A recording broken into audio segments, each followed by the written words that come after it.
Beautiful. What the fuck? This DD214 Gaming Podcast is for mature audiences only.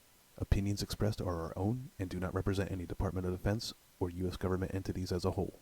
This podcast is for entertainment purposes only. Viewer and listener discretion.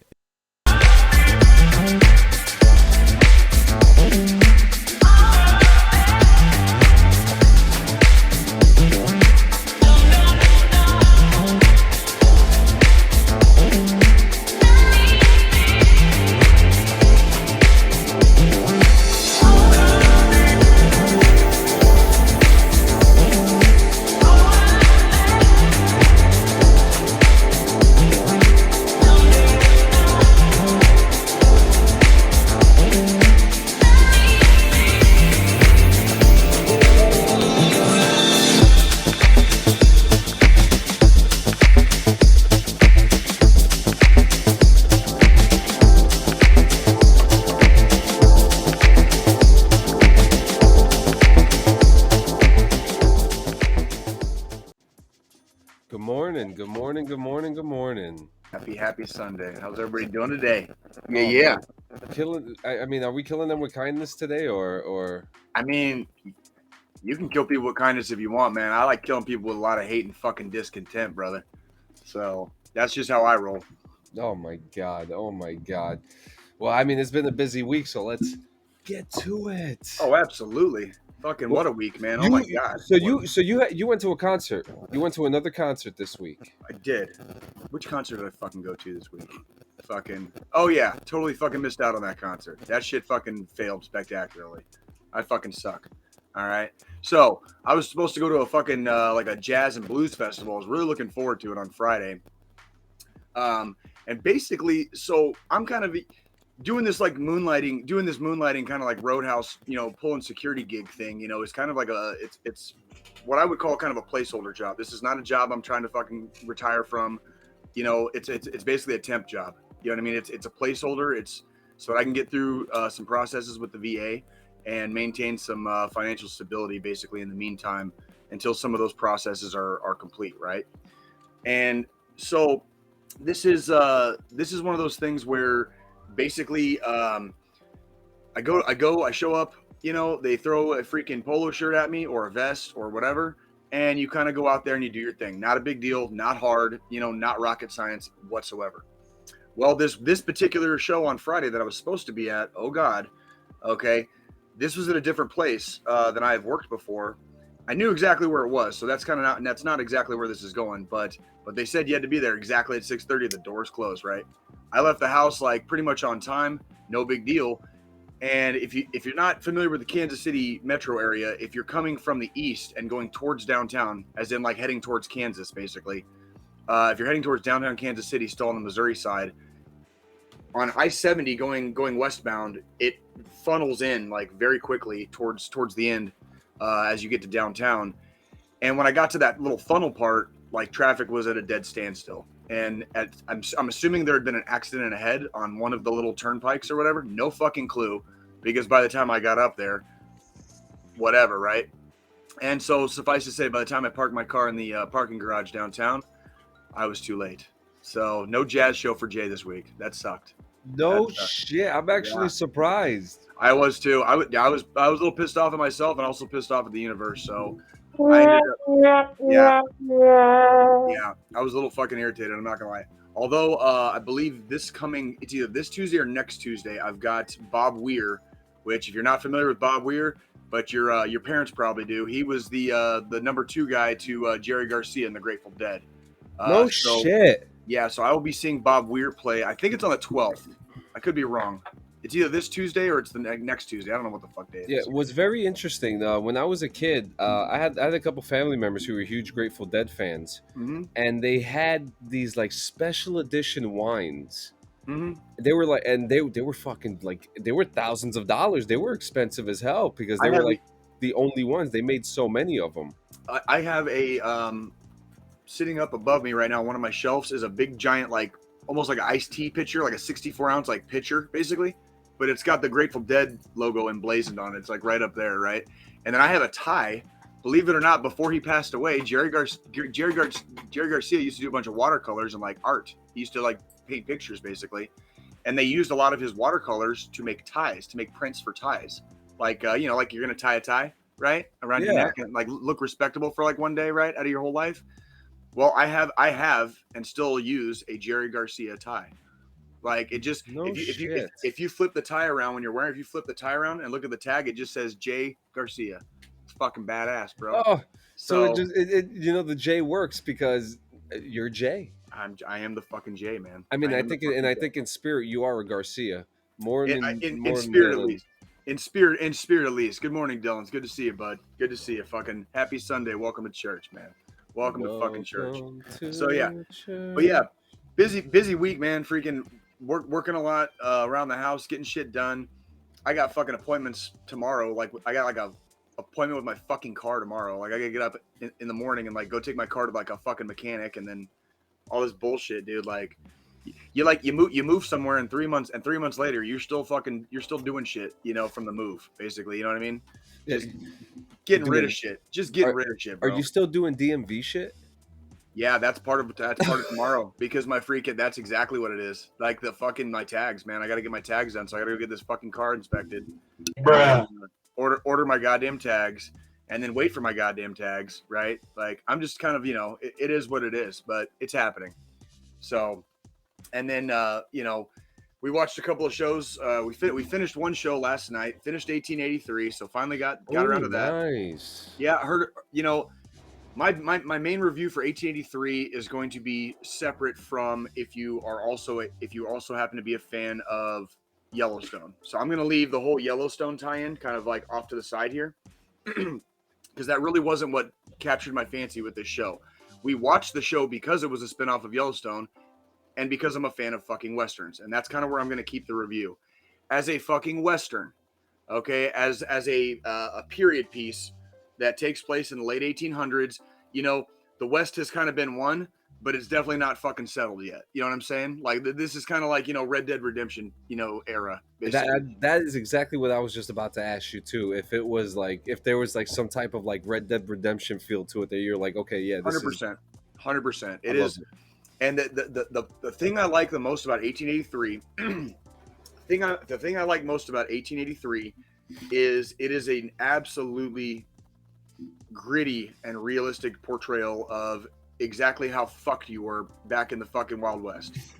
Like if you weren't traveling with people, if you traveled alone, you didn't survive. Like that's like you had to have people with you, and even with having people with you, you still died. Okay, like we're talking like, the attrition rate, moving across the plains and going out west was extremely high. Probably akin to making like special forces. So if you grew up out west, your mommy and your daddy were probably descended from some hard motherfuckers, okay, that fucking traveled across the plains and actually made it out west, right? Okay, so I just throwing that out there first off. There is definitely a freaking trigger warning that'll go with this show. It is extremely fucking depressing. It's one of those shows that it's gritty and realistic, so don't expect a fucking happy ending every show. And usually, the little twist endings they have at like the end of every episode to get you to watch the next episode, it's usually a bad decision. Like we can choose column A, which is a really bad decision, and it's going to get everybody killed, or column B, which is a really bad decision, also going to get everybody killed. Which one do we pick? Tune in next week, kids. That's how kind of realistic. It's a very depressing show, so do not expect to go into this and come out with your heart like untouched. Okay. Well, like, it wasn't exactly a happy time that year, so. No, and if you were in the position where you were riding the trail, or your family came over from Europe or freaking wherever, and they were trying to get across and settle somewhere way out west, like good fucking luck, dude. Good fucking luck. And this show. Yeah. This show just kind of portrays that just very realistically, and series finale or season/series finale. I haven't really looked up if they're going to try to do another style 1883 show later on or not. I haven't checked that yet, but I'll give the show like a solid like 8, maybe 8.5 out of 10. Like I love Westerns, and as far as a Western is concerned, probably like one of the best Westerns as far as like a TV show I've ever seen. Nice. Points are going to be deducted because it's definitely not for everybody. It is excruciatingly brutal, like brutal. So if you're not completely desensitized like fucking me, dude, it's gonna hurt your heart, dude. It's gonna hurt to watch. Okay, and I'm not just talking about the gory stuff. Okay, I'm just talking in general. It's very hard on your heart. Like you're gonna get like sucked into some of these characters, and I'm not gonna give away any spoilers, but you heard what I said earlier. It's the fucking Wild West, man, and pretty much everybody dies, right? So there you go, right? So that was 1883. A couple nights ago, seems to be a running fucking trend in my world right now. I keep playing video games and getting back into stuff, or discovering a TV show or a movie that has just been out for a while. Everybody else has fucking heard of this shit. Everybody else has seen it or played it or done it. And I'm just kind of coming out of Never Neverland for the first time in over a decade. So I missed a lot of this shit. So I watched a movie the other night on Netflix with my beautiful girlfriend, Nikki. And it was called Triple... God damn it, Triple... what the fuck was it? Triple Threat? Triple Frontier. Triple Frontier, thank you. Triple Canopy is a fucking contracting agency. My bad. All right, my bad. I had daydreams of going over to Ukraine and as an advisor, and stretching out Russians in broad daylight, right? And watching their mothers cry when they come home in a box. So, Triple Frontier. This movie was starring Ben Affleck, the guy that played Jax in Sons of Anarchy, Charlie Hunnam. Okay, very, very sexy, that Charlie Hunnam, right? Okay, and then a couple of other guys that you're probably going to recognize from like 10 other movies, but you never know their names, right? Because they're always like that side character type. Okay, anyways, I give this movie, a lot of freaking like style points. Okay, I give it a lot of style points. Some of the tactical stuff that they portray in the film is actually like very well done. You can tell it was thought out. You can tell whoever their fucking advisors were making the movie. You can tell their advisors knew what the fuck they were talking about. Okay, so that part I definitely give the movie some style points for. However, this movie fell hard and fell fast for Jay watching it, because if you guys know anything about me, you know exactly how fucking jaded and cynical I am about literally everything. Okay, and it takes about 30 seconds for a TV show, a video game, a book, any type of entertainment to fucking lose me immediately and like forevermore.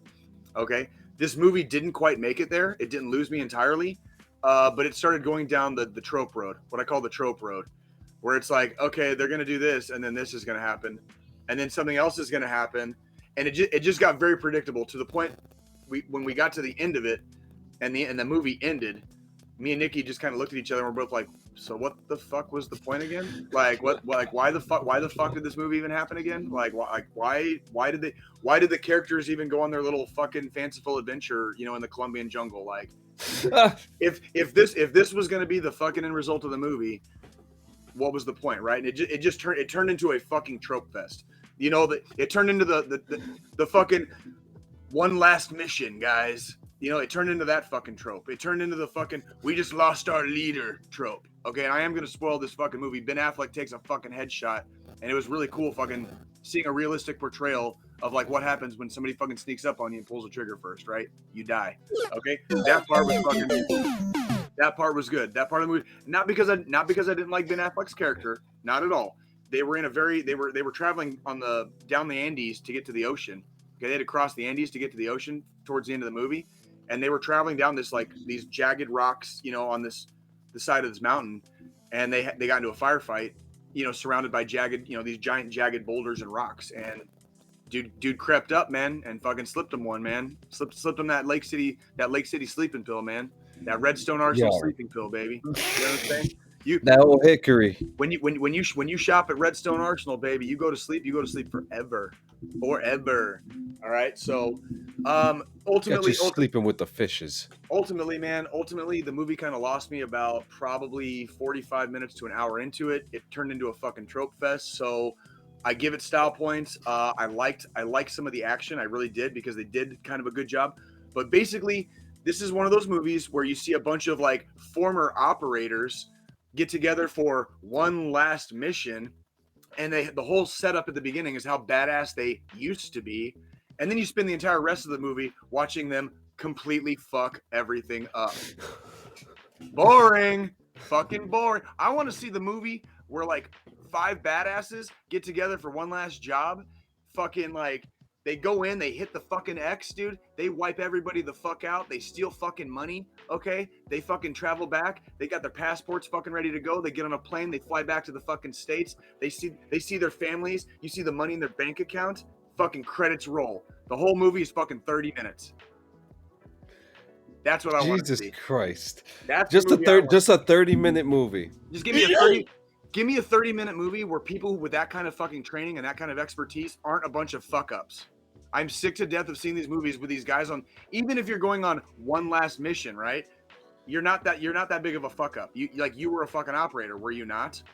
So if you're gonna plan this out and you're gonna plan your fucking operation properly, okay? Proper planning prevents piss poor performance, right, kids? Okay, they told it to us in fucking Ranger School. I didn't go to Ranger School. I'm just bullshit right here. They told that shit to us in fucking Ranger School. Okay, all right, we fucking remembered it.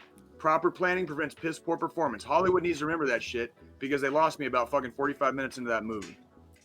Is what it is. So overall, I give it a very paltry 5 out of 10. That movie was basically just worth the fucking, it was worth the popcorn that we ate watching it.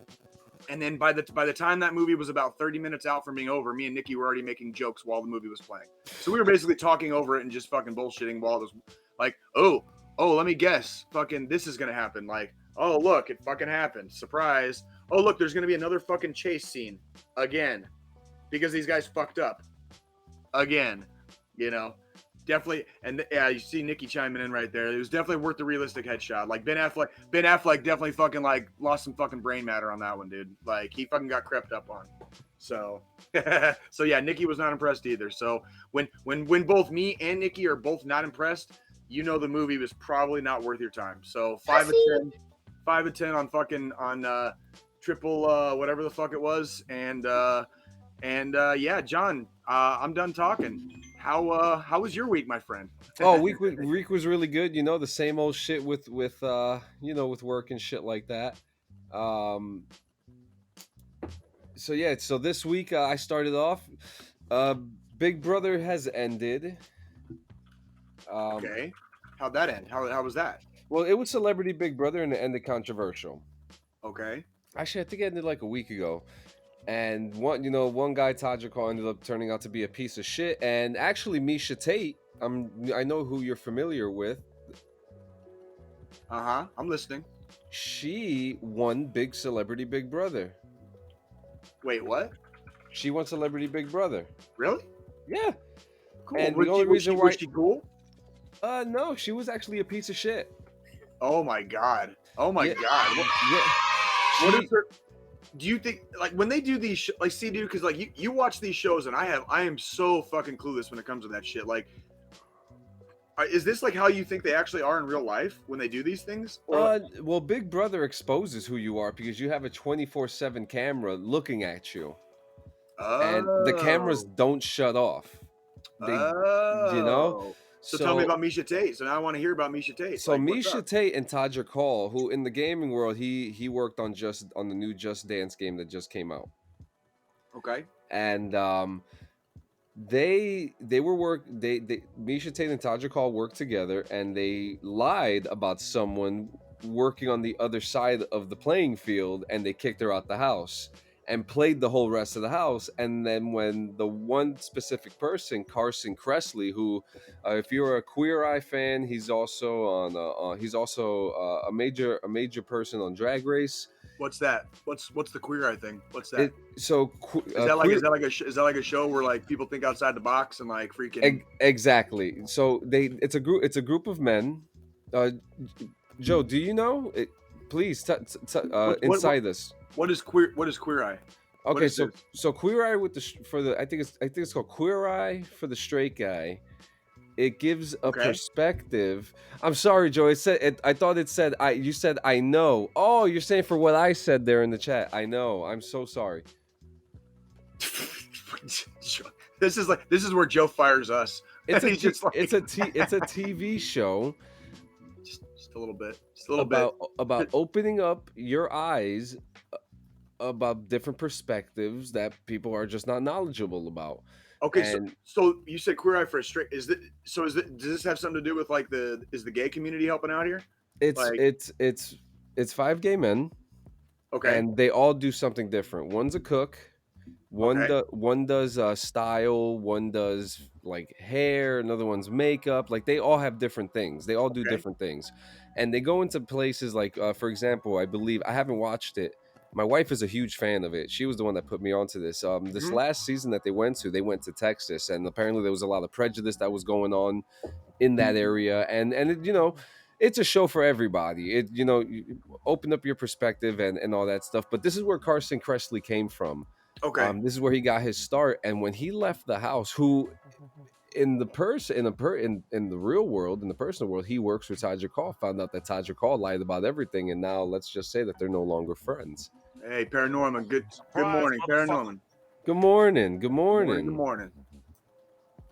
Good So, morning. okay, so they're in the house. This guy's leaving. He finds out this shit. Like, what happens then? Oh yeah, he says, I can't believe this shit happened. Goes on to say, I work with this guy, and yeah, lots of trust was broken. The internet went crazy about Tadra Call talking all this shit, and when the finale night came, every single person who was in the house said something absolutely nasty about Tadra Call.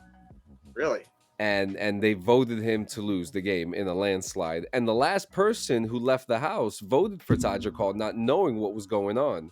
Oh shit! Diamond Rock RP is in the house. Good morning. Good morning. Diamond Rock RP is in the house, ladies and gentlemen. What's going on, guys? Welcome. We got some role playing royalty in the house right now. Good morning to you guys. Yes, welcome. Yes, sir. So everything you're saying, but how did that make Misha Tate a piece of shit? Like, what happened? She was a part of the lie that led to the one individual to leave the house. So Tadra Call is not a bad guy. No, Tadra Call is a bad guy. He's a very bad guy, and so is Misha Tate. Well, it sounds like everybody's a piece of shit in this movie. Oh, everyone's a piece of shit. So Okay. But that just doesn't stop. So me and my wife, we are so hooked on Big Brother. We are hooked. Okay, so we decided to start watching Big Brother Canada season 2, and let me tell you. By the third episode, you sound like you have a problem. You know, the first step is admitting you have a problem, John. Yeah, there is a problem. There's not enough Big Brother. So, Big Brother Canada is probably one of the wild shit, because you think these people are probably some of the nicest people there, but they're shit. They're fucking nastier than us. And by the third episode, they wanted to cut each other's throat. Yeah, even my wife, she agrees. There's not enough Big Brother, and they are so cutthroat. And there was an incident where these 3 females were kind of like branded like the mean girls, and she was going to get voted out the house. So there was a competition to let the people in the house get their letters from their family, because they're isolated. No phone calls, no contact, nothing. Well, the horror. Horror. Like, so the competition was give them their letters, because there are a few of them that haven't gotten their letters, or put all the letters in the shredder and receive $5,000. What do you think she did? I think I know what she did, and I'm just shaking my head because yeah, she did it. She put the letters in the grinder for 5Gs. For 5G. Man. Yeah, so that is not the cast for what is that? Canada. What is that, like the cast of fucking Glee? What is that shit? Well, if you were to who the fuck dresses like that? Joe, go back to that. Who the fuck dresses like that? Go back to that shit. Look at these Can you full screen that? Look at this. Who in the fuck dresses like that? That is not a season I'm familiar. I know exactly how I dress and how shitty fucking my sense of fucking style is, okay, as far as fashion and whatever. But you guys tell me, who in the fuck? God, man. Good God. And it's actually funny because... Do you know what I would do with all those people, John? What? Nothing. I wouldn't even fucking give them the time of day. Look at how they're fucking dressed. They're clowns. Yeah. Well, they all dress like that. They all dress in bright colors. It's for the TV. Hey, you know how it is. Hey, you know so what? Yeah, so there they are. When I'm in the mood for that, I go to the circus. It's cool. I mean, I'm down. It's cool. Yeah. So the female in the green dress is the one who did the. She's the one that did the letter thing. The gentleman with the beard right behind him. Are you still there, Jay? I'm here. Oh yeah, your camera's frozen. I'm sorry. You may have to just change it.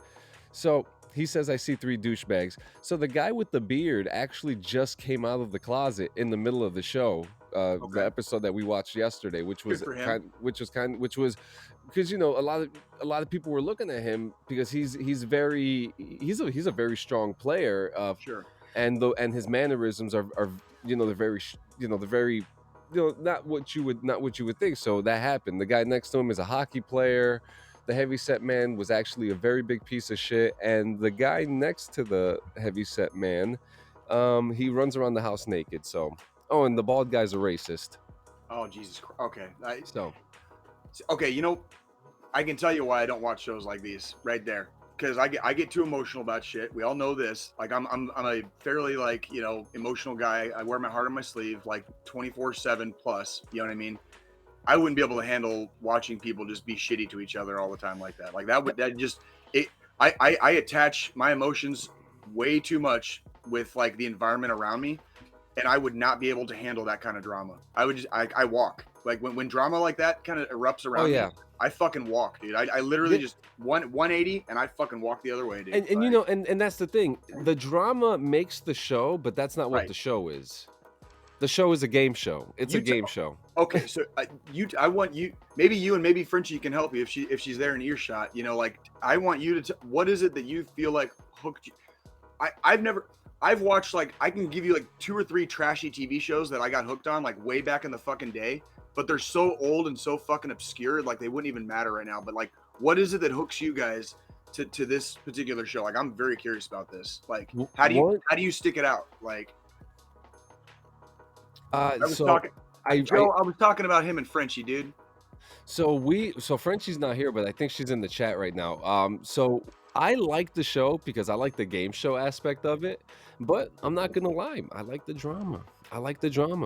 You like the drama. I like the drama. I do. So when we start going to like Comic Cons and shit, like and fucking remind me about that. Remind me about the Comic Con fucking before we fucking end fucking the week in review real quick. Oh yeah, that's right. Right.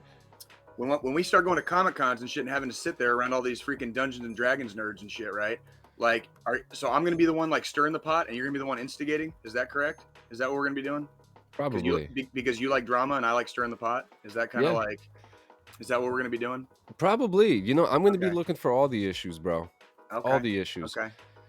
So yeah, that pretty much goes through my week. But now I'm gonna talk to you guys about Batman. It's okay, guys. You guys could stay. No spoilers needed. Especially because this shit's gonna be so fucking fire, yo. Fire.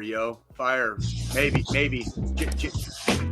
So let me put my footrest away real quick. I was gonna say let's get you nice and comfy because here comes another fucking fanboy John rant. Except apparently it sounds like something might have hit the fucking mark this week. So so first off, the Batman is coming into a $120 million opening box office weekend. That's a good sign, especially for someone who had a sparkly face a couple years ago. Okay. You know what? I'm just gonna start off with the score. The score that I'm giving this movie. Okay. The score that I'm giving this movie is a 9.1 out of 10. And when I watch a movie, I judge it by 3 things: visuals, story, and performance. Okay. So when it comes to this, visuals, the first thing I loved about it was how it looked. When I'm looking at first off, the first thing I saw was Gotham City. The way that it just had this gritty, disgusting, filthy look. And it's nice to see that they were able to utilize Scotland, the United Kingdom, and Chicago, Illinois to make Gotham City what it was. It was visually beautiful. It was beautiful. Gotham City was the worst thing I've ever seen in my fucking life. Tell me about what made it. Tell me, like what was the what made you feel like that? Like tell me about Gotham. Tell me about the environment. Tell me what you were feeling when you were seeing. The reason why I personalized Gotham so much is because growing up, we've always grew up in my area that the New York and New Jersey area is Gotham City. Right. That's correct. That was what Gotham was loosely based on back in the day. Yes, exactly. That is correct. And so we took that to heart. A lot of the Batman movies were filmed in New York. Some of the Joker was filmed in Newark, New Jersey, which is just I could walk over there right now if I wanted to. Since you're a big DC fan, like since we all know New York is Gotham, which city was Metropolis? Do you know, John? DC fan. So I always considered Metropolis to be like an East Coast place. So I've always considered it to be like Boston. So it's Chicago. Yeah. Except it's Metropolis, so it is on the East Coast. It is a seaboard city, but it is fucking Chicago. Yeah. Well, I guess you could say because with all the rivers, because where was Superman from? Superman was from Metropolis. No. Before that, when he was a baby. Krypton. Kansas, motherfucker. Oh, that's right. He grew up in the middle of fucking nowhere in a shit state, dude. Surrounded by shit people, except fucking Ma and Pa Kent. They raised him right, so he could be fucking Superman. I like Clark. Sorry, I got a little fucking I like Clark a lot, okay? I like Clark a lot. Clark is fucking the best of all of us, dude. He was the best of all of us. Clark is a nice guy. Superman is a nice guy. My favorite superhero characters went in order like this from the time I was like fucking swaddled in cloth to like adulthood. It went fucking Superman, Captain America, okay? A really, really fucking obscure character called Sleepwalker, okay? And then Punisher. And it was like in that order, and Punisher I was about like somewhere between 10 and 12 years old. So like it's only been those four really ever. And then there's a bunch of like little side characters that I'm a huge fan of, but Superman, as with a lot of other kids growing up in my era, Superman was the first one. I've recognized the Superman symbol since I was a little kid, and the Christopher Reeve movies were coming out when I was alive, right? They were still Christopher Reeve was still making Superman movies when I was a kid. So and I guess for me, because I grew up with Batman, that's why I was so excited about the way this movie looked, especially since I have so many Batman comics that are gritty and disgusting and gory, and this is the Batman movie, not that I expected, but the one that needed to be made for many, many reasons. I've gone with the visualizations, okay? And the bat suit. We're talking about year 2 Batman. Okay, so he just became the Batman. Yes. You could put that picture up, Joe. Put it right there. He just became the Batman, and you could see it in his suit. The armor is not Joe, all that great. Joe, can you full size that one with the side by side, right there? Can you full size that, please? I want to look at this because there's. I wanted to, but it's such a small picture that when I was like, no, never mind, and then throw it up anyway. Got you. My bad. Okay, so see. The one thing I've always noticed on armor costumes in the superhero movies is that a lot of them do not protect against fucking knives. And one thing a lot of people don't realize, excuse me, is there are certain types of Kevlar that can stop fucking literal bullets that you can easily stab somebody through. And a lot of people don't know that shit, and they don't fucking market that shit for a fucking reason. But yes, kids, fucking knives go through fucking Kevlar. And without. Go ahead, John. And obviously without the spoilers, obviously you're gonna see how brutal what the suit could take. On top of that, the technology that was used in the movie is so grounded and realistic. This is the first time that we ever see Batman ever be scared, nervous, and in some points even get his ass kicked. Good. I don't know, man. You know how I feel about Batman and the whole vigilante thing, especially considering my favorite character is the Punisher. How I feel about the vigilante thing. He's not perfect here. I mean, you're so far you're selling me. Yeah. So far you're selling me. So keep going. He's not perfect, okay? And in some points, to be honest with you, he's actually a literal piece of shit. He says certain things in the movie that kind of make your jaw drop, and you're just like, oh, okay, well, this isn't. He's a billionaire. He's a fucking piece of shit. And that's where I come into, and that's when I come into story. Okay, we don't see Bruce Wayne. You see Bruce Wayne for like a minute and a half, 2 minutes in the whole movie. Really? It's all Batman, baby. It's all Batman. Intrigued. I am definitely intrigued by that. And there's an importance in this because now we finally get a chance to see. Can you put that picture up, Joe? I really like that picture. I really like it. Do they go into any of the like what you might call like potential like mental health issues that would occur when a fucking billionaire decides to dress up like a fucking bat in modern society and You want to fight know something? crime? It's interesting that you say that, because Well, I mean, you're I talking guess about how I guess gritty it is. yeah, Mhm. I guess if you get subconscious a little bit, Mhm. it's a very fucking mental movie, and if I say any more than that, it'll spoil it. So Okay. you need to watch it, because Okay. there are some. I don't want to say that they talk about it, but they definitely touch on some points that make you question, like, what's That, going on here? Like, is there something wrong with these people? So it's a very psychological movie. that's kind of where, you know, when you talk about, you know, vigilante justice specifically, you know, and because I spent a lot of my adolescence and early adulthood reading about one vigilante on the Marvel side, and then of course the entire world. And I also grew up on Batman. I grew up on Michael Keaton's, you know, 1989 Batman with fucking Jack Nicholson playing the Joker and all that shit. I was very pleasantly surprised with the Christopher Nolan trilogy when they kind of like revamped Batman. I remember seeing Batman Returns in the movie theater. I remember seeing Batman Forever in the motherfucking movie theater. You know what I mean? Like, Batman has been kind of omnipresent in my life, but he Yeah. never really the character of Batman never captured my imagination, because even as a young man, and again, this might be me being like way too cynical and jaded at way too young of an age, but even as a young man, like in adolescence, I was like, fuck him, dude, like fuck that guy. Yeah. Same with Tony Stark and Iron Man. Same with like a lot of characters in the Marvel universe. I'm not gonna lie, Marvel and DC. Oh yeah, yeah. It doesn't take much for me to be like, fuck that guy. And You yeah, know, and it so really doesn't. and what I really loved, and it was very grounded. Okay, so story was fucking top notch, and it was the story that I think needed to be done in order to portray a Batman, if one really existed.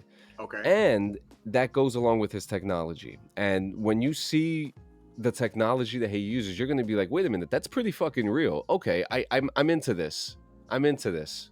So there's something to be said. Do you remember an old Will Smith movie called Enemy of the State? Of course. Okay, great movie, right? So I remember seeing that. Isn't in that the Tom movie. Clancy? I don't know. It wasn't I think Tom it's a Clancy, but it was Tom Clancy-esque. And Yeah, or I could be wrong. Maybe it is, but it was Tom Clancy-esque. It was definitely a thriller, you know, military, you know, alphabet soup, 3-letter agency, you know, crime thriller, whatever. Anyways, what I was getting at was that, you know, that It movie is. came out. That movie came out in the 90s. I remember watching that in Oh, no. you know, late high school in the movie theater for me, and being like, holy shit, the technology. And then I had like a fucking brainwave, and I was like, wait a minute, if they're showing this kind of technology on a movie in Hollywood, like how far ahead are we, right? That was fucking over 25 years ago. Oh yeah, bro. this brings it back. This brings it back. That's what I'm and whatever they're showing in Batman, it probably is very realistic, and just imagine like what they actually have out there, like, you know what I mean? Just imagine what they have. And so the one last thing I want to show you here, and this is probably one of the most interesting things to me. There was are you familiar with viral marketing? Ish. I mean, just basically, it's basically like there's doing, you know, being tryhards trying to go viral, right? Like, Yeah. yeah. Okay. So tell me about it. So viral marketing, they did viral marketing for this movie. Okay. So I followed the movie, and there was a bunch of hints. The first hint that came out was actually, you go through the viral marketing, and then you would find clues with pictures like this, which is a picture of the Wayne family here. And it would give Diamond you Rock, it was a pleasure to have you. Get your ass to work. You can watch the rest later. We love you, man. Freaking, you take care of yourself. Thank man. you, It and was a pleasure having you. we'll see you soon. Good work with everything. So this picture here, it has a picture of the Waynes here, and if you're gonna go through it, and it's actually very fucking interesting when you go through the website. But yesterday they updated the website. It is a website called Rata Alada. Okay. Rata Alada means the winged rat, and when you watch the movie, you're gonna see what the fuck goes on, because it was it was fucking crazy. This happened. Are you ready? Let's find out. Roll the fucking dice. You go into this website. There's the question mark. Okay. So over here, there's a bunch of IP addresses, and each IP address is a reference to a comic book that the movie was influenced by, and when the Nice. movie came out. These are all fake IP addresses. Do not look these up. And then over here, there's an email, citizen@rata-alala. I don't know what it means. So over here, when you click for reward, a cipher comes up. The cipher, you want to know what it says? Yes, I do. The I'm cipher, sure people yep. have already figured it out, so Yeah, you might as so well. the cipher says, you think I'm finished, but perhaps you don't know the truth, the full truth. Every ending is a new beginning. Something is coming. Okay, nice and fucking eerie, a little Yeah, spooky. So when you go back to the website, something is loading. What do you mean? Something's loading right over here. And it's been loading every 90 minutes to 100 minutes. And by Friday, sometime in Friday, something is going to be revealed on this website. Ooh, interesting. That sounds fun. So guys, check out the Batman. Do not go into this movie as a comic book movie, okay? Don't go into it as a comic book movie. This is a crime thriller film noir, okay? It is a detective movie. It is a movie about men with issues with broken souls, okay? When you see the stars of the movie are Penguin, Carmine Falcone, played by John Turturro, and fucking Gordon. Okay, this is the movie. This is the movie that you all have to see. This is the Batman movie we needed. Okay, I mean, you're selling me, so I mean, you're gonna enjoy it tonight. But I only had one problem. What do you got? I want to hear this. The movie didn't know when to end. Oh, interesting. But that doesn't take away from the fact that when we thought the movie was going to end, something else happened that gave to the story. Okay. So it's a 3-hour movie. I took this movie very personal because there were areas in this movie that I'm familiar with that as you guys know, I've been very open about. Me and my wife, we were homeless a couple years ago, and we used to sleep in front of and under Madison Square Garden. Right. And you'll see what I'm talking about when you see the movie. So enjoy the movie, guys. Go see the movie. We'll be right back after this.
Yeah. Hey, so before we get to whatever's next, I just want to show you guys something real quick.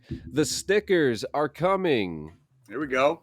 The stickers are coming, and I got 2 of them right here. Let me shut off this light so the reflection doesn't.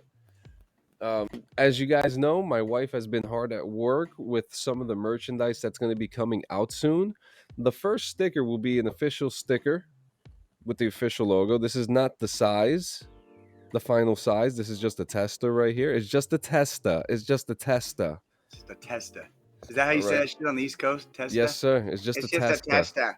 And this one's gonna be my favorite T-shirt. And actually, oh man, I can't even wait to show you the next T-shirt design that I'm working on.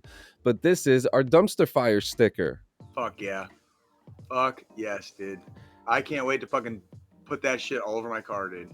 Like I'm gonna be rolling the fucking most badass trash bucket in fucking Kansas City, Missouri, dude. And I can't wait.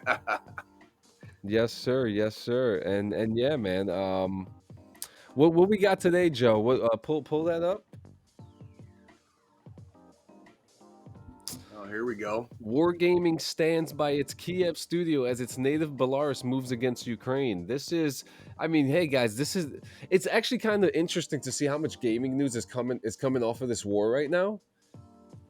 I mean, it really is. It's very interesting. Can you scroll down and zoom in on that so I can read that? It's almost like the entire world has become interconnected, and you can't just go around swinging your fucking dick for no fucking reason when everybody's telling you like you're fucking wrong. Yes. Who would have fucking thought? Who would have thought? No World way. of Tanks developer Wargaming has rerouted company resources to support over 550 developers at its Kiev studio as the Russian invasion of Ukraine enters its 6th day, which keep note that today is the day that Putin had written in his documents that today was supposed to be the last day of the war. Mission failed. We'll get them next time. Yeah. Like Captain failed. Price said. Failed. And I just want to say thank you, Joe, for pointing that out to me earlier today because I had completely forgot about that. Persia Studio was originally founded in 2000. It became Wargaming Kiev in 2011 following its acquisition by Wargaming. The studio is the primary development hub for all the F2P multiplayer title of World of Warplanes, which is actually a really fun title. The company is currently helping staff in Kiev find alternate housing, sending early salary payments. It's also ensuring any travel and relocation efforts are paid for should staff need to evacuate quickly. I think this is a fantastic effort being made by the game studio. Let me what's that say there? In addition to ensuring that staff make it through the crisis, Wargaming is also donating US $100 million US $1 million in the studio's name to the Ukrainian Red Cross. This is fantastic, guys. This is huge news, and it's very unfortunate what's going on in the world of in the world of Ukraine right now. Amen. But as it keeps going, say it, Jay. Hey man, you see this big old Kool-Aid fucking grin on my face, dude? I got a big old Kool-Aid grin on my face every motherfucking day when I wake up now. I get up at fucking 5:30 in the fucking morning. I fucking turn my coffee pot on. I fucking fill her up as I fucking stumble downstairs to fucking lift some fucking iron in my little home gym in my basement. And as I sit there and sip my coffee to wake up for a second before I start pumping, I turn on my internet and I see fucking dead Russian soldiers just stretched out in broad daylight. God, it's fucking beautiful, man. I feel so fucking happy being alive today. I lived long enough to see Russia get butt fucked on the battlefield, dude. Butt fucked. With a cactus. Keep sending them, dude, please. By all means, keep sending them. They're losing fucking planes. They're losing fucking helicopters. They're losing all their goddamn fucking tanks, man. And remember, guys, you can't win the war without Rogue Energy, baby. Motherfucking energy, dude. Rogue Energy for all your fucking contracting needs.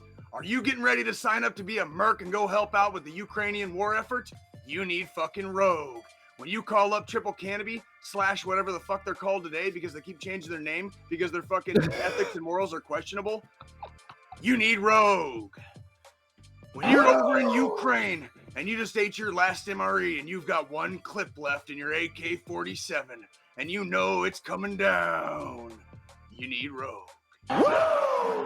Woo! Yeah, I love it. Hey, what's that next story you got here? Counter-Strike Go Pro loses tournament, gives $33,000 to the Ukrainian army like a champ anyway. That's some fucking boss shit. Let me tell you, again, it's so interesting how much gaming news is coming off of this war because everyone.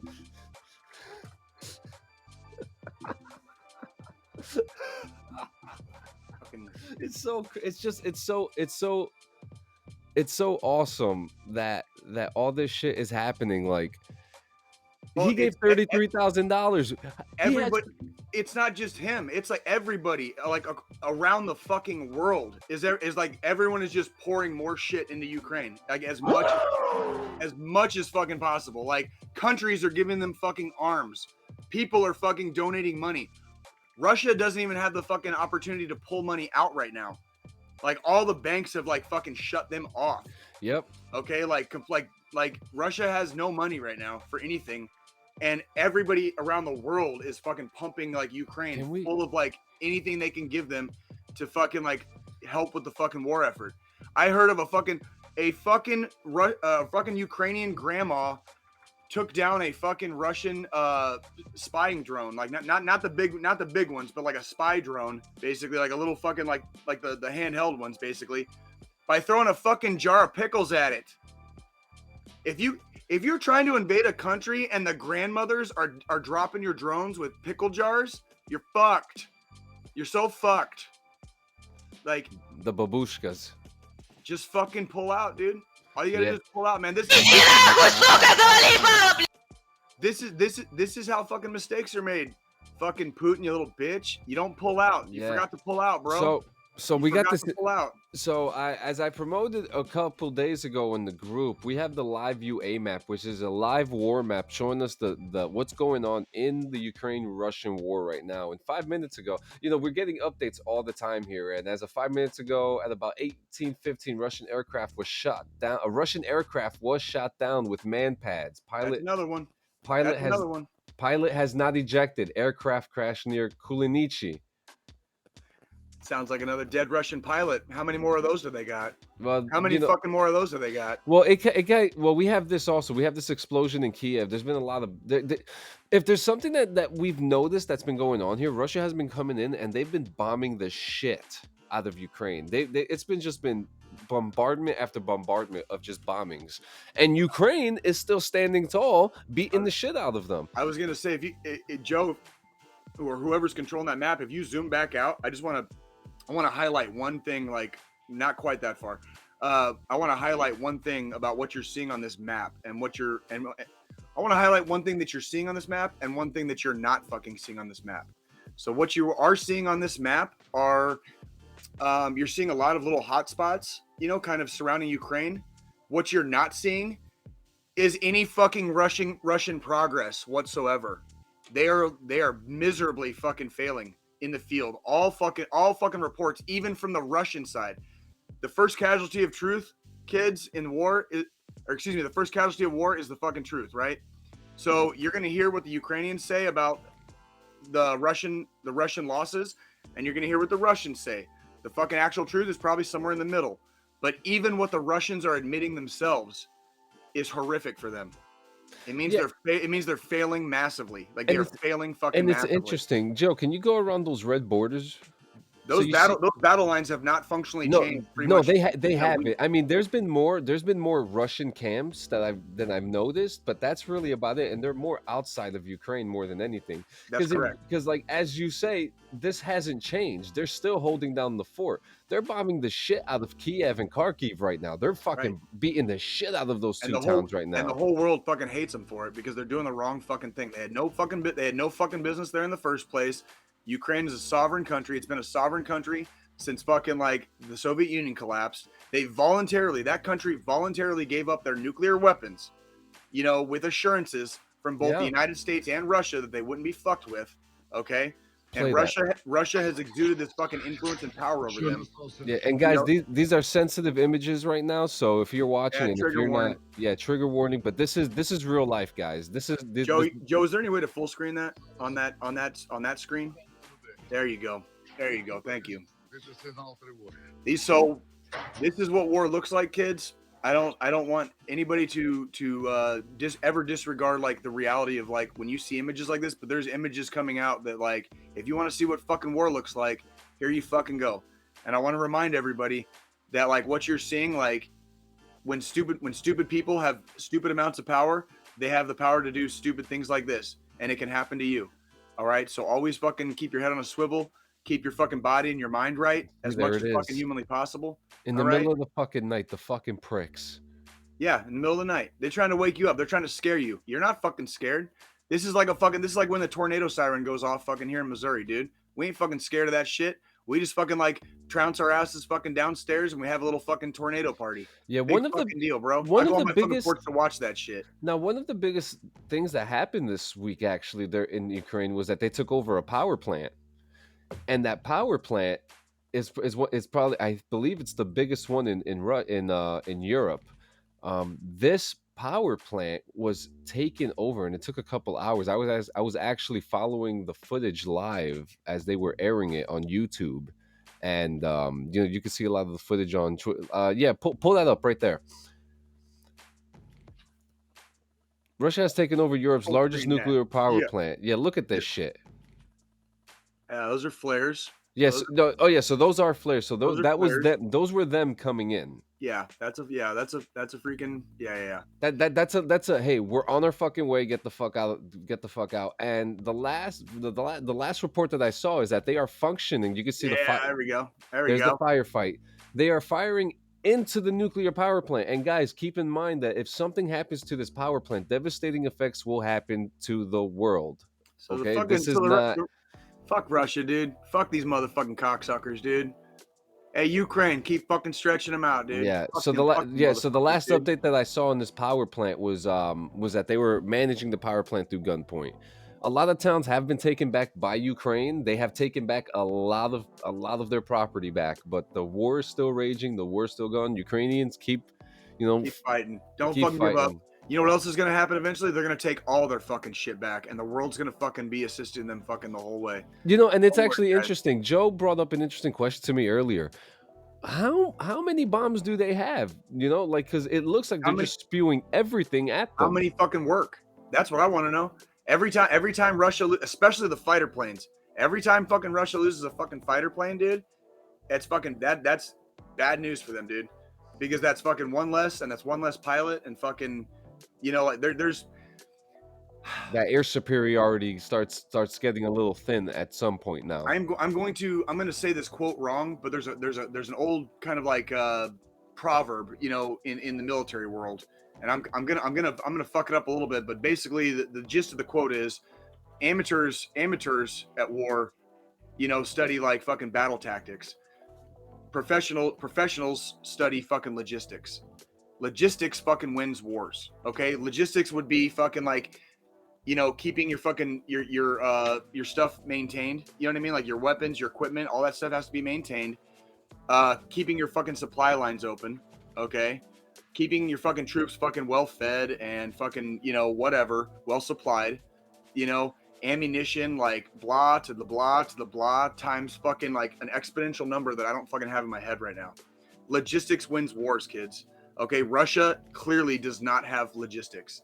They are failing on so many fucking levels right now. This literally makes me fucking like jealous, because if we had ever gone toe to toe with fucking Russia, dude, like literally just toe to toe, no nuclear weapons, just fucking straight toe to toe, dude, we would have fucking crushed them so fucking fast and so fucking hard. When you see a supply column that's like fucking 40 kilometers fucking long, okay? Do you have any fucking idea what our Air Force would have fucking done to that in like less than fucking like 10 fucking minutes? In less than 10 minutes. Like, we're talking about like highway of death from the fucking Gulf War times fucking 10, bro. Times fucking 10. Like, we would have fucked that shit up and cratered that whole fucking like highway, dude. Russia is really like when Putin fucking laid his cards out on the table after, he could only bluff for so long. And when he laid his cards out on the table, he literally laid bare to the world just how far not only the country of Russia, but their fucking military has fallen. Absolutely. Like their army looks like fucking dog shit on the field. They look like fucking dog shit. Yep, and before we get into our next story, the last update that we have here on the war is that Putin has told Macron that he will achieve his goals in Ukraine, whether by war or through negotiations. Yeah, well, and for those of you guys that don't know, Macron is the president of France, and he is currently they do a 1 year rotation for president of the European Union, and they rotate it every year. So a different country's president or whatever prime minister is the president of the European Union. This year happens to be France. Believe it or not, President Macron from France is one of the only people that Putin still actually talks to in Europe. So it's actually a good thing that Macron is also the president of the European Union right now. What's bad for Putin is he put his cards on the table, and the whole world is like, fuck off. Fuck off. So like we're done with you, man. We're done. Yeah, the whole world's done with him, dude. Like, he's fucking done. He is fucking done. Yeah. And again, we talked about this last week. I want to encourage everybody out there. Okay, these are strange days we are living in, kids. Okay, do not give in to the fear. Okay, do not let the TV or the radio or me and John talking about this stuff, let that fear sink deep inside you, because there's nothing to be afraid of. It's reality. Okay? It's reality. And the reality is, when there's a big fucking bully in your face and you fucking pop him one in his fucking jaw, a lot of times they didn't expect you to fucking pop him one. And then all of a sudden, their fucking dick goes from fucking hard to soft real quick, and you find yourself beating their fucking ass on the fucking ground, and the next thing you know after that is they don't fucking bully you no more. Yeah, that's what's about to happen. That's when their dicks get inverted. And when we come back, it is. Go ahead, John. When we come back, we have Space Force news and Twitch news.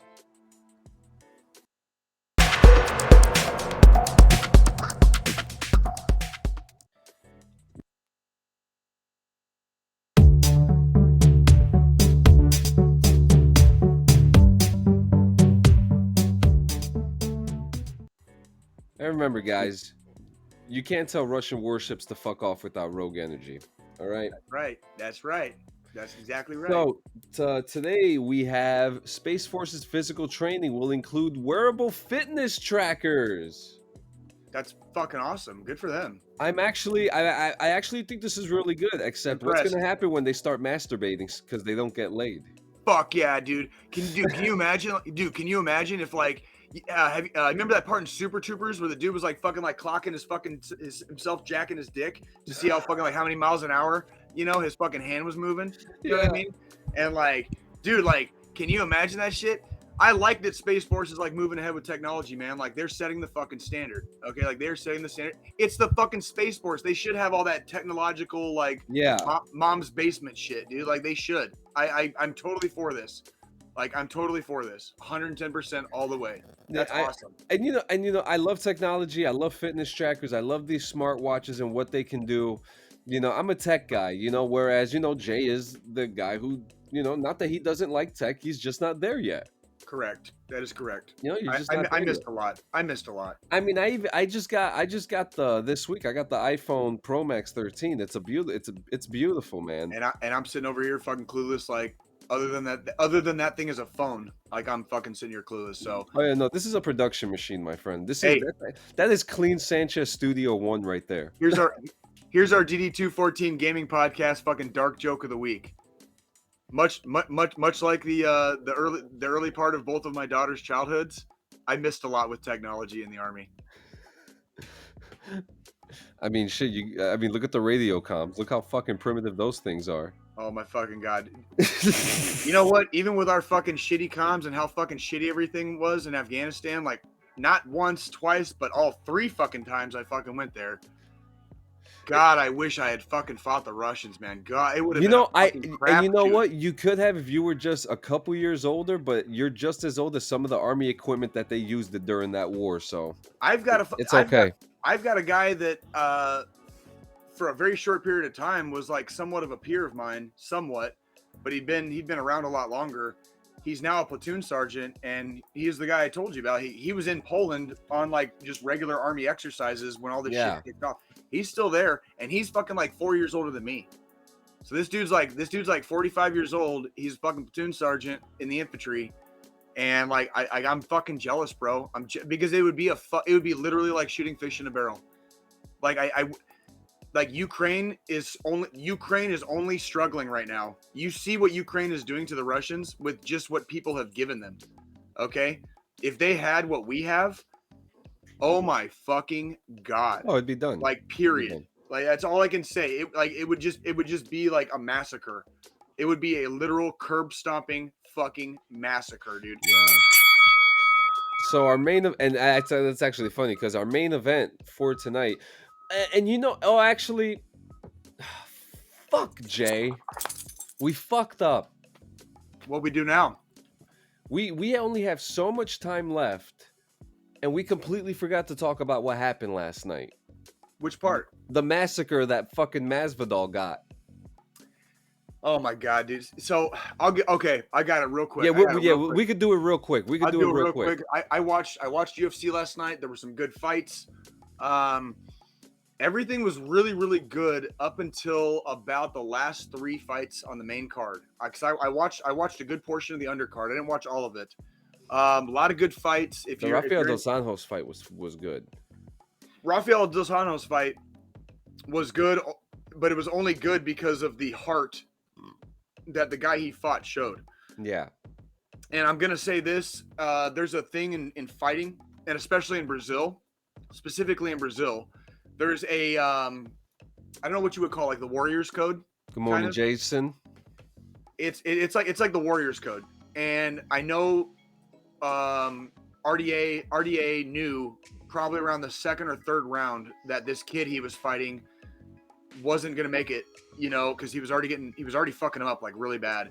And I think RDA did not really take his foot off the gas. What he did was he took his foot off the gas just enough that the fight didn't get finished. Yeah. He I think RDA kind of through the Warriors Code kind of gifted this kid a decision loss because this kid's face looked like fucking hamburger meat.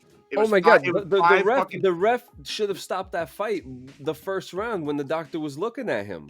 I agree with the first round, or I think it was the second or the third round.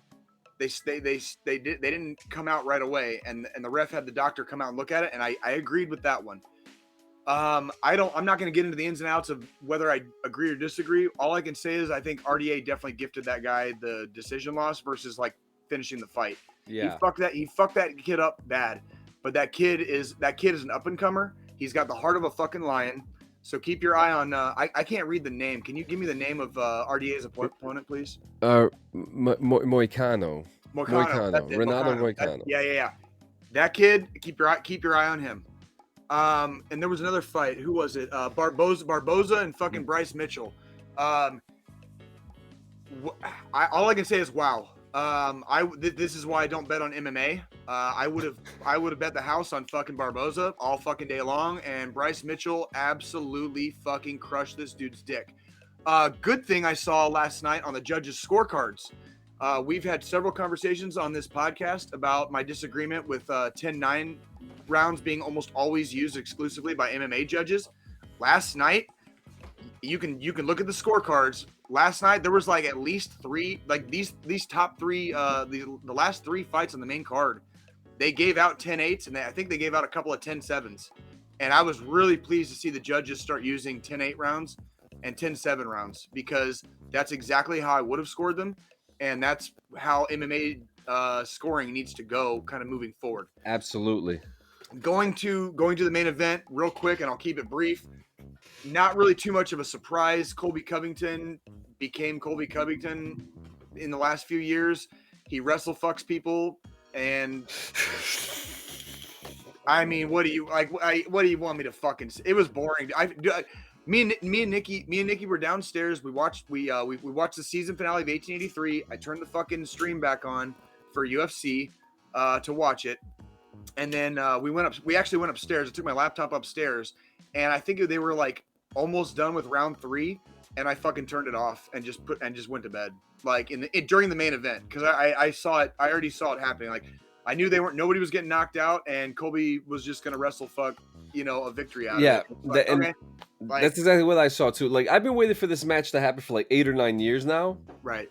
And right. Masvidal underperformed, undersold, and it was just terrible.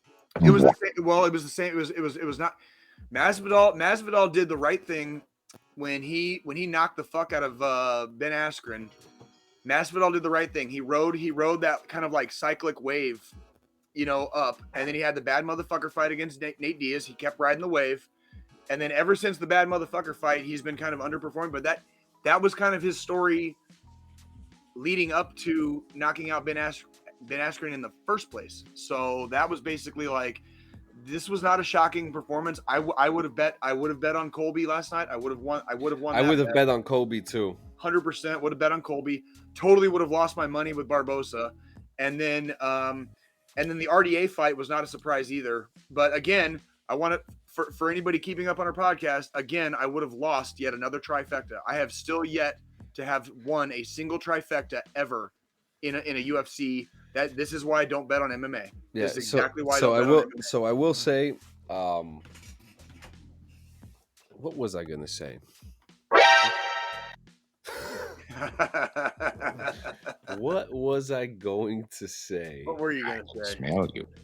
Oh, I was saying this last night. It was kind of funny because the both of them are very huge Trump supporters. Kobe Covington definitely won that fight as the bigger Trump supporter yesterday. Boom, roasted. That's it. Let's get on to the next one. Are we doing roasting about Trump supporters? Don't be rude.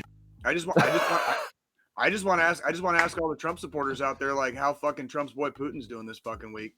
He died like a dog.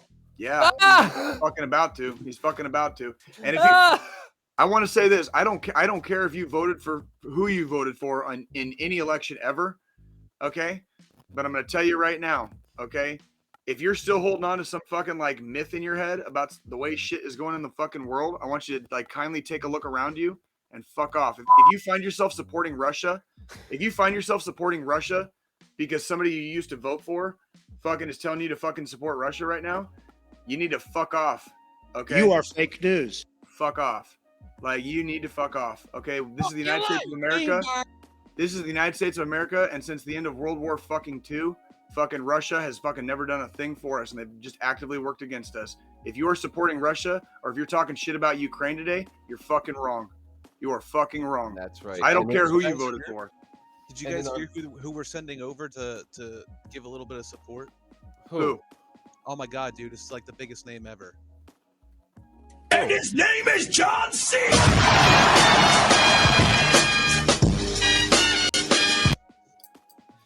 That's it. Fuck yeah. Fuck yeah. And you can't see him. You can't see him. I don't know where the fuck he's at. Do you know where he's at? I don't know where the fuck he's at. He's gonna come up and give you the STFU. And now our final story of the day. I think this is a great story. I think this is gonna be a great thing for newer Twitch streamers. Twitch to allow 9 to 5 streamers, and Twitch has recently announced its new reliable ad revenue initiative, a program meant to ensure more predictable streaming revenue for its content creators. It's no secret right now that a lot of content creators are making their money through donations and through ads. The ads, you only make a couple cents, and whatever someone is giving you in the donation, whether it be $5, $1, or $100, that's what you're making off there. But now they want to give you pretty much like a job over this. Nice. So wait a minute. We were just talking about me having like kind of like a placeholder job while I'm going through this whole fucking VA thing now that I got out. And that's what they want. So over here it says $500 incentive. Run 4 minutes of ads per hour, stream 40 hours this month. You could do 40 hours in a month for $500? Yeah. You know, and then over here, there's your 500 incentive. You could still do your security job, and you could be a fucking Twitch streamer at the same time. Do note that okay, so this is actually something that, because, hey Joe, can you come on to the voice for a second? What's up? Okay, so you've had a meteoric rise on Twitch within the last couple weeks. Okay, this is something that I think Jay would like to know too.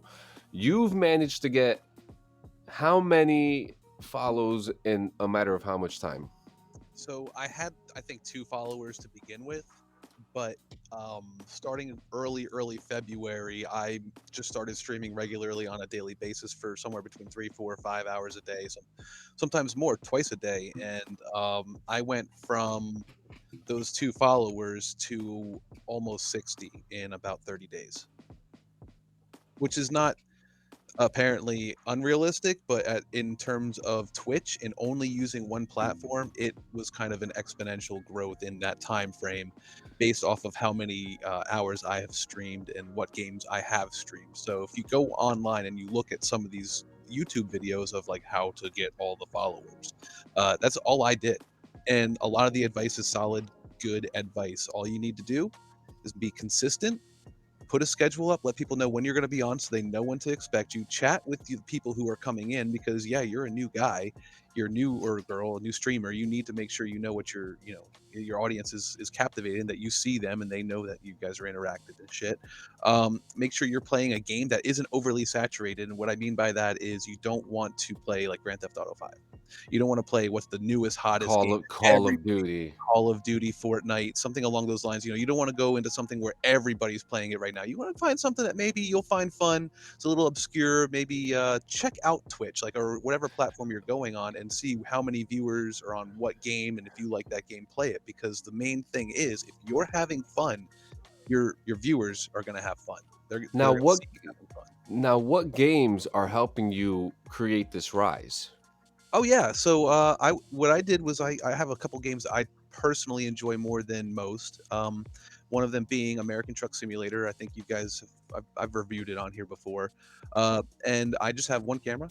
You know, it shows a little bit of everything. You got my shifter here, I got my steering wheel here, and this is it, man. Like I use ATS because it's not a very saturated game right now. At the most I see is like 40, 50 viewers on like one dude. But like there might be like 300-400 people watching, as opposed to like a few thousand or 30,000 or whatever watching just Shroud, for God's sakes, you know, playing Tarkov. So I play that. I play a little bit of the GTA role play, and what that does is it helps with the people who are wondering like what city they want to go to because they're into GTA and they want to see like, oh well, what's this place like? You know, maybe I'll just watch this for a little bit, and then most people end up coming in and bullshitting, and then maybe they join the city. So there's that. It's a great marketing tool in that way too. So I mean, and if you guys haven't noticed, yesterday I streamed for you guys a little bit of the ATS we were trucking for you. We do appreciate that, Joe. I love you so Oh, much, yeah. dude. I fucking love you so much, bro. So yeah. Now with bro. us. Oh, keep going. Say your piece, Jay. I had a couple of questions. I mean, you talk about talking to the people that are commenting or whatever, right? And just shouting out or whatever. Is there like a call-in function? Like we have a call-in function on this show. We don't really plug it a lot, but we do have a fucking call-in function. Like we can take a literal phone call from somebody like right fucking now if we wanted to, and we could have them on our show. Is there a call-in function on these streams? Can you do that shit? And like pipe in somebody else's like sound and like maybe have somebody talk shit to you like while you fucking. Yeah, it's too easy, Jay. I have a Discord. Much like we have the DD214 Gaming Discord, I created my own Discord channel, and I've invited most people who, you know, tend to want to follow or just hang out, you know, to that. And a lot of people like coming to those channels because if they like watching you, they're going to want to interact with you more than just when you're on your stream. They're going to want to know like, oh, okay, well, when can I get updates about when Wolfie's going to be back? You know, how's he doing today? Like, you know, we had a conversation the other day about Bad Dragon and Cum Lube. That legit conversation we had on my stream was about Bad Dragon dildos and cum lube. But like we talked about that shit, and like people came back because they enjoyed having that weird raunchy conversation. So it's been noted as like a really chill stream. It's been noted. But to answer your question, I should say we have the Discord, and there's many channels in the Discord that you can come in. A lot of voice channels. So if somebody's playing a specific game, for instance, if I'm playing American Truck Simulator, I'm typically in that channel. And if anybody wants to come and join, they can come and have good conversation, you know, and contribute to the stream that way. The only thing I'm going to say is, though, if you get out of hand, then I'm just going to kick you because it's too easy. So in saying all that, you've done 92 hours. So wouldn't it be nice? 92 hours over how long? Let me see something here. Hold on. I wonder if I can pull up my info. I'll show it. Well, I mean, like how long did it take you to get to 92 hours streaming? Over a month, man. It was quite a while. And that's with your time schedule. That's not a lot. Hold on. 92 hours in a month is not a lot. There's only 168 hours in a fucking week. And you got a donation too. And I got my very first $5 donation. You're right. That did happen. Thank you, Sika Artistry. Of course, she may not. You literally made $5 for fucking like playing video games with your fucking Cheeto dick. So right? so hey. Joe, why don't you plug your channel? Plug your channel. I'm trying to, man. It's Wolfbane LX88. Okay. I'm exclusive to Twitch, but on Saturday mornings, I will be streaming through this whole thing here, Restream and whatnot, and the program we use here, for DD214 Gaming. Please come in and bullshit with me. I will go sit in the DD214. Actually, that's what I should do, is sit in the DD214 Gaming Discord on Saturday mornings. Come on in, have some coffee with me, bullshit. You know, we can just talk about everything, anything. You know, your life, your army career or military career, I should say, and whatnot. You know, where you're at now in life and how you enjoy, like Jason, how he enjoys his traveling and stuff like that. But let me get this over here real quick. This is what I was. But anyways, So 92 hours. Wouldn't it be nice to have been paid for those 92 hours in an incentive plan? Yeah. You see, I have 58 followers. 95 hours. Yep. Stream 8 hours per month. And this is how many days this month or this last month I have streamed. So like almost 30 full days. That's like the 7-day straight thing, right? That means they just want you to stream for 7 days, like at any point throughout the month. This is in the last month I did 23 days. I've taken a few days off here and there to be with Al or hang out. Of course, yeah. Of course. People do shit things. But you pulled in 95 hours in 23 fucking days. Yeah, that's how much I've been streaming. And they only and to get $500, they only want 40. So you see, like, you can and it grows from there, because let's say you have the community to back you, you'll start getting the subs, you'll start getting the hype trains, the gift subs, and then it starts building up. So it's good to hear your perspective about is this a good idea for newer streamers like yourself and others who want to join, because remember we were talking about this morning, and I looked at the article and I was like, oh shit. Let me ask you this. If you can look at what they're going to give you, all right, because the numbers do change. It's not going to be the same for every streamer who they offer this to. It could only be a couple $100 at max. It could be a couple $1,000 at max. It depends on what you can do with your budget, and if you can manage that 40 hours, and then that's it. Like if you can manage that, and like if you don't need that time to work to make that money like elsewhere, go for it. Me personally, I get my VA entitlement, and if I make like $200-300 a week, I'm happy. I'm good. You know what I mean? But this would just be extra and supplemental if I could turn this into a full-time gig. If I could work 9 to 5, the same time while Alex is at work doing his thing, right, and make like $1,000-2,000 a month doing that, I'd be comfortable and I'd be happy with that, knowing that I could do this. I wouldn't need another job. So in other words, if basically if you were in the situation I'm in. The situation I was in was a little special. The reason why I started streaming is because my Blazer was in the shop, and then the shop burnt down. So like I was waiting for a vehicle to use, and only working 1 day a week at my job, because they understood like, oh shit, he doesn't have a vehicle. Like I'm playing musical cars. I was anyway. Just got it back yesterday. So yeah, basically I just figured, why not go for it? I've had a lot of great moral support from John here. He's helped me along the way here. I've had a lot of great people from the Diamond Rock City that we're in with helping me with getting set up. I've had other people in other Discord servers come over and say, dude, let me help you with your settings. Like, the community is so great, and they're so willing to help each other that it actually, what's the word I'm looking for? It made me feel like I should help back. So if you come into my Discord, I allow you to self-promote. I allow you to do, put other people's there, put all your art, your food, your stuff, everything, anything. I want you guys to help each other and grow as a community in my little Discord and in the DD214 Discord and everything. That's what we're trying to do, is build everyone up. Joe, the word you're looking for is altruism. It's altruism and being altruistic. It's like giving to others with zero expectation of getting anything in return. That's called altruism. Like, I don't expect anything from my followers other than hey, come check me out once in a while. You don't have to come every time I'm on. You don't have to watch me every time I'm on. I get that. We all have lives. We're all busy. We all have families. We all have our shit. So like, if you follow me, you follow me. I'm happy and I'm grateful, and I will thank you a million times for it over and over again. It's never going to change. From the 59 followers I have now to if I hit it like Shroud or something and get like, 1 million or whatever, like, hey, it's going to be the same thing every time. As soon as I hear that sound, boom, thank you, oh, and whatnot, and there's always going to be a way to give back. Like, anything I make off of this, I'm trying to give back to the people who gave it to me, because they deserve it.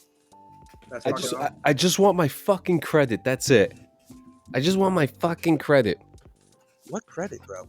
I don't even know what that means. Me neither. So, all right. What do you got for us before the final thought, Jay? Hey, Joe, thank you for that. Seriously, I appreciate that, Joe. Good. That was good information to fucking have. Badass, dude. That's fucking badass, bro. And congratulations. Seriously, congratulations. It's only up from here, guys, and we're taking DD214 with us. So that's exactly fucking right, man. We're gonna help each other out. That's called altruism, kids. Look it up. That's the word. Teamwork. Put this in your dick pocket. Altruism. ALTRUISM.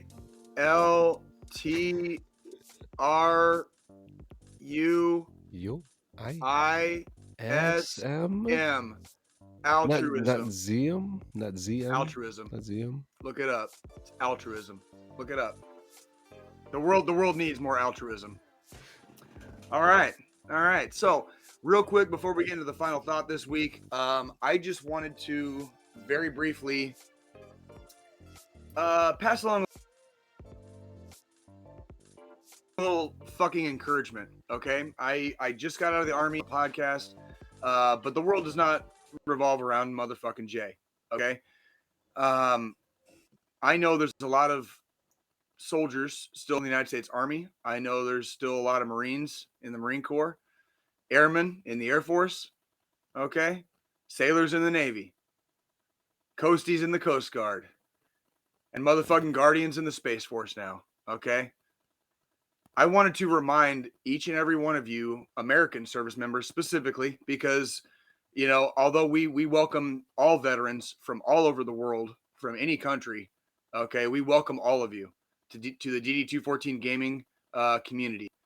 Okay, I wanted to remind specifically American forces why we do some of the things we do. When I got out of the Army in October, I was a staff sergeant in the United States Army. I finished my career as an infantryman with 3 deployments to Afghanistan. And the last couple of years I was in the Army, I was an instructor at the NCO Academy in Fort Carson. I wanted to encourage each and every single American service member, regardless of branch, regardless of MOS, I wanted to remind each and every one of you why we do what we do.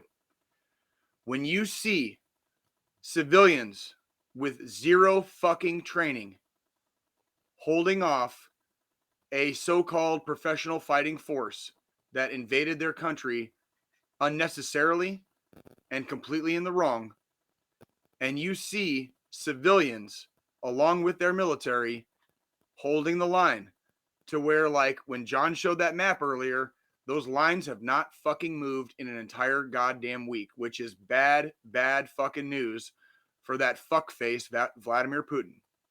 I want to remind you guys and encourage you. This is why we do what we do. If you're a private in the motherfucking Army or the Marines, ground pounders, all right, regardless of MOS, again, tomorrow morning on Monday, this is your reminder why the fuck you're waking up at fucking dark whatever to get to fucking PT on time before the fucking sun's up, okay? When you don't feel like fucking rolling out of bed, or you fucking drank too much the fucking last night, or the weekend was a little too long, this is why you do what you do. So that when fucking shit goes downhill, quick, fast, and in a hurry, and you find your sorry ass on the fucking field, okay? You don't look like the fucking Russians look fucking right now, okay? That's why you do what you do. This is why you fucking do what you do. And this goes from freaking the soft skill MOS all the way up to fucking the guys that are at the fucking highest of high in fucking CAG that we don't even fucking know the names of anymore because they fucking, all they ever fucking do is dark ops anymore. It doesn't matter where you came from. Okay, it doesn't matter where you're fucking going in the future.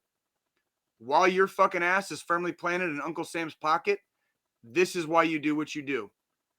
You can see live video footage of how much fucking better the equipment, the fucking food, the fucking morale, okay? And I'll even fucking venture to say this, believe it or not, for as much as we shit talk it, the fucking leadership is in the United States military than it clearly is in Russia.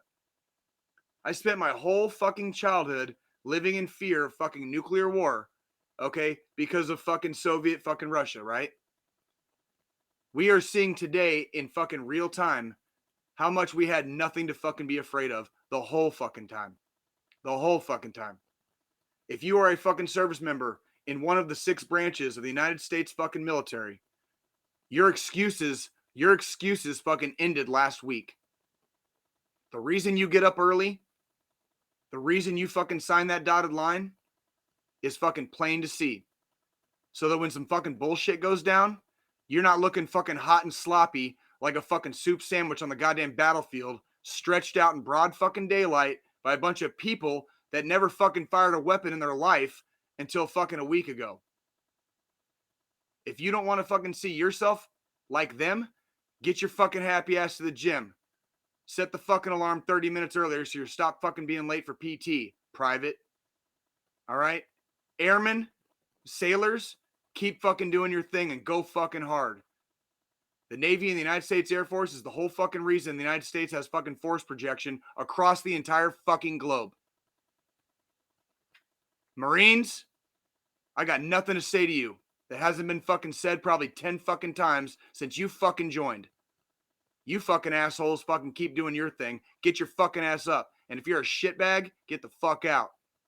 You're not allowed. We're seeing in fucking real time reality what happens when a power mad fucking piece of shit wants to fucking flex nuts and the whole world tells him to fuck off. A fucking civilian with an AK-47 or an M4 fucking rifle can fuck your day up. And it doesn't matter how fucking long you trained or fucking what you did. A bullet is a bullet and a bomb is a bomb. So keep fucking training hard. All right? Keep fucking training. Get your fucking ass to the gym. If you put on a couple of fucking COVID fucking 19 pounds in 2020, if you put on a little sympathy weight for your fucking old lady because she fucking just had a baby, okay? Get it the fuck off. Start doing push-ups, motherfuckers. Stay hard. Train hard. Don't forget why the fuck you joined. All right? So it's not your fucking asses fucking stretched out in broad daylight. All right? Jesus hates a pussy. Don't fucking be one. Now, final thought for the week, and let me fucking downshift here a little bit. That was fucking hot fire. Downshifting. Give me a second here.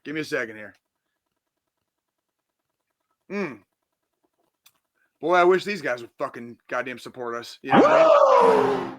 Boy, I wish these guys would fucking support us. Miller High Life, baby. Sunday morning. Welcome to church. Final thought for the day. All right, kids. So we made it another 168. All right. So let's go 168 more. I'm not asking you guys for another day.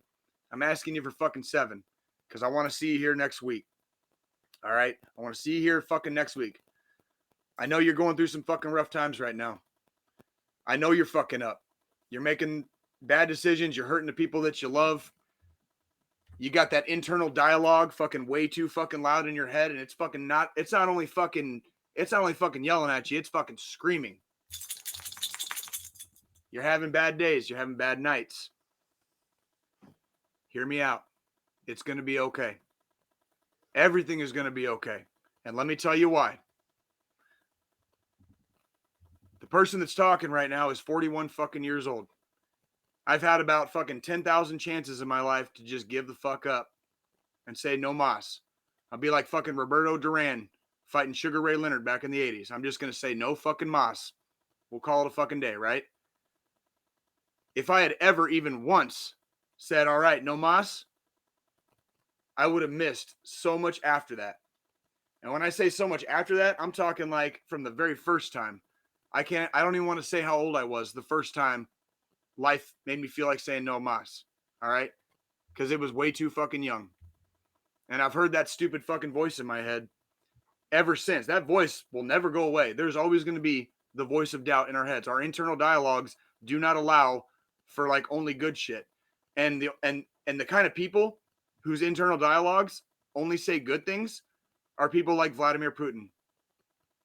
Okay? If your internal dialogue doesn't say anything bad to you ever, you need to go seek therapy, like immediately. Okay? But if your internal dialogue does talk shit to you sometimes, it's okay. It's natural. It's normal. Don't feel bad. If it's talking too much shit and you can't fucking see the fucking forest for the trees, all right, and you fucking despise the person that looks back at you in the fucking mirror, do not fucking despair. There is hope. There is a light at the end of the tunnel. You might not be able to see it right now, but there is a light out there, I promise you. What you need to do is stay alive. Okay? The only fucking secret to life is living to see another day. There will never be another one. The ultimate secret of life is living. You have to live your lives. You have to give life a chance. Okay? You might not like who you are right now. That doesn't mean you're not going to like who you are in fucking 20 years. Okay? We've been teasing fucking the DNA fucking reveal for my Ancestry.com DNA kit for a couple of weeks. You know what I mean? I've got stories to tell off of that. And when we have that episode, I'll share some fucking weird ass fucking coincidental / fucking astronomical odds stories. Identity theft is not a joke, Jim. Millions of families suffer every year. That's right. That's exactly right. Things could always be better, but motherfuckers, don't forget things could always be worse. Do not give in. Call somebody. Pick up a motherfucking phone. It could be your mom's. It could be your pop's. It could be your sister, your brother, your friend. It could be your old lady. It can be your old man.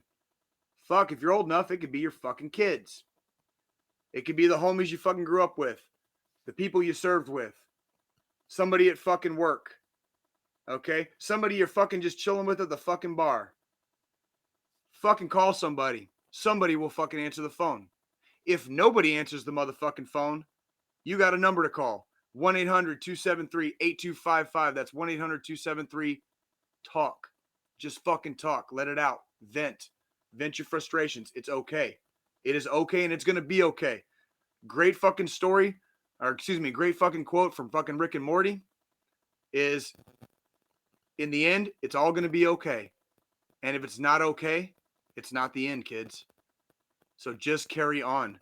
You have 168 hours. I expect to see your asses firmly planted right fucking here in 1 week, next Sunday for our church, okay? And NCOs, I'm talking to fucking you. Answer your motherfucking phone. Your best friend or that homie you ain't fucking talked to in fucking 5 years, they're not calling at 3:30 in the morning for fucking no reason. Stop being lazy. I don't care if you fucking just went bed an hour and a half ago because you closed down the bar. Pick up your motherfucking phone. You heard it. I hear it. I have a little bit too much to drink. I still fucking get woke up by my goddamn phone. So why are you not answering? Answer your phones. Love each other. Love yourselves, most importantly. Take care of your family. All right? Remember what you're doing. Go Ukraine. Fuck Russia and fuck Vladimir Putin. I love you guys. Have a fucking wonderful week. Have a good one, guys. We love you.